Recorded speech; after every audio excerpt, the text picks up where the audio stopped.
Start cleaning from high to low and then work left to right to avoid recontamination and save time. Begin by removing dust and cobwebs from ceiling corners, light fixtures, and the tops of tall furniture so particles do not fall onto freshly cleaned surfaces below. Use a microfiber duster with an extendable pole and make slow overlapping strokes to capture dust rather than push it around. Next, clean walls and windows, followed by shelves and tabletops, wiping each surface into a clean cloth or disposable towel so you do not redistribute dirt. Work left to right across each wall or surface so you do not miss spots and to create a predictable path that speeds work and reduces backtracking.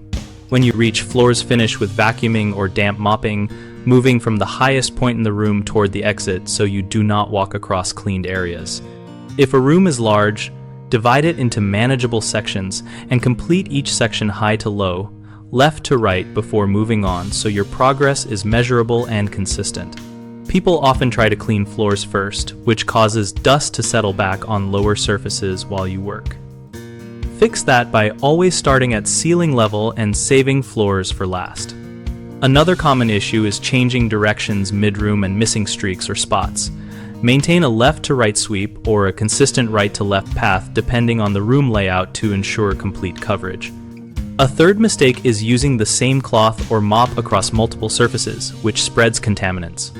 Use dedicated microfiber cloths for different zones, or fold the cloth to a fresh face frequently and rinse or replace mop pads as needed.